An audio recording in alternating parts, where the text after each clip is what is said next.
Today I am going to discuss a very important topic in quantum mechanics, that is how to find out the expectation value or average value or mean value when you've done the measurement in quantum mechanics. Next slide please. So from where this expectation value originates?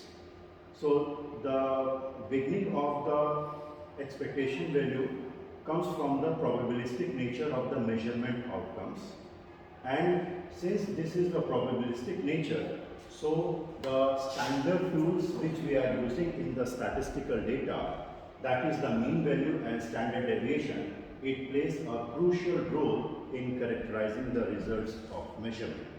So the expectation value or mean value or average value of an observable, this is a concept taken more or less directly from the classical theory of probability and statistics.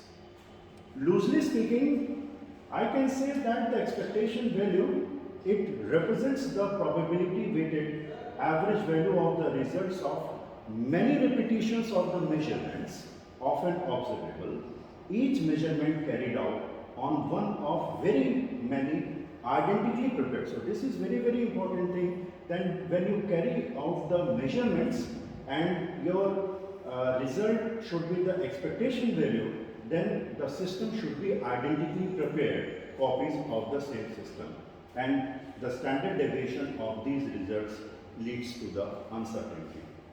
Next slide.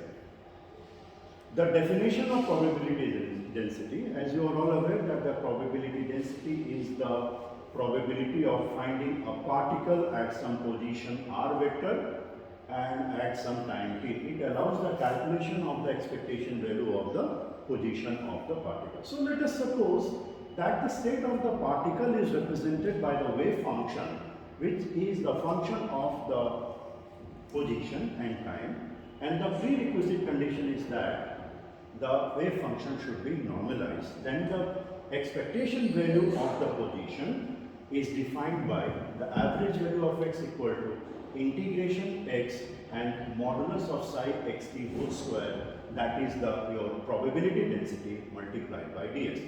Now what is the misconception about the expectation value?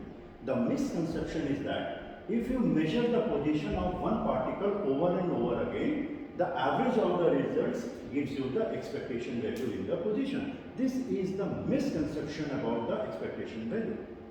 Why this is misconception? Because when you perform very first measurement, the outcome of which is still indeterminate, it collapses the wave function to a value which is actually obtained, and when you perform the subsequent measurements, and the measurements if done very quickly, it repeats the same result.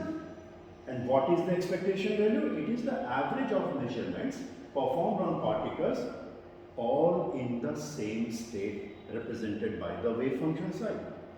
So the question arises, now what we do? Next slide please. So there are two ways of doing that.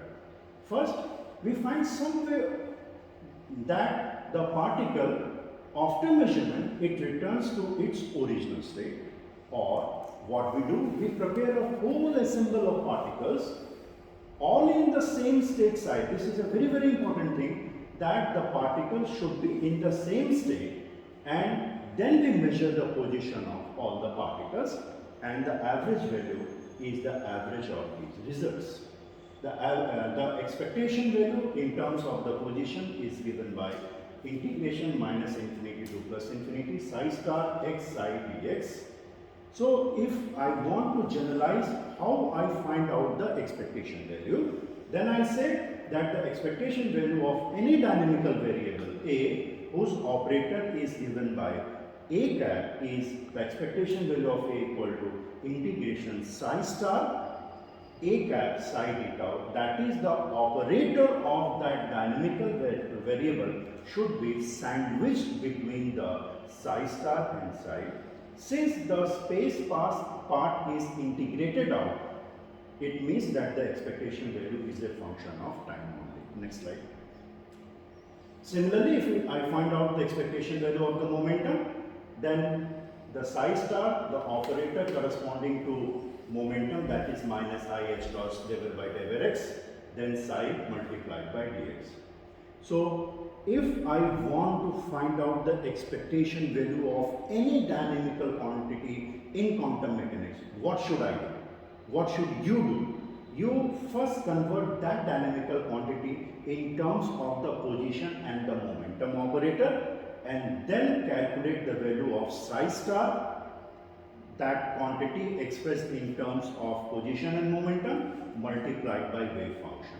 For example, if I want to calculate the expectation value of kinetic energy, as you all know, the kinetic energy is half mv square, that is represented by p square by 2m. So that is equal to minus h cross square by 2m del s square by del x square. So the expectation value of kinetic energy is minus h cross square by 2m integration psi star del s square psi by del x square into dx. Hamiltonian, a very important quantity in the quantum mechanics, which is nothing but represents the energy of the system, and that is equal to kinetic energy plus potential energy. The operator corresponding to potential energy is the same quantity V, so I can find out the expectation value of Hamiltonian like this. Next slide please. So this all concept is actually what we have learned in our undergrad class. Now if I want to explain the same thing in the PG class, what will I do? I take the help of the Dirac-Browne-Ket notation. So the same expectation value with respect to a state, now the state is represented not simply by wave function, but in terms of the Ket psi, and the expectation value is given by Ket psi a cap psi upon this term. This term is nothing but it ensures that your wave function is normalized. For example, if you calculate the expectation value of the Hamiltonian, that gives you the value of E, and that is written like this one.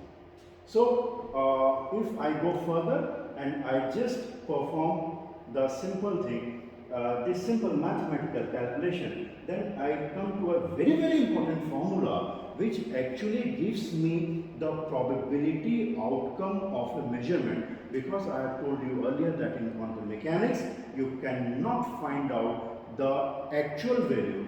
You always have to represent that in terms of the probability of the outcome of that experiment, and actually this bracketed term, it actually tells you that the probability of finding the value an is what? That is the outcome of a measurement of the observable A, and this concept of expectation value is so important that it have a special place in the postulates of quantum mechanics.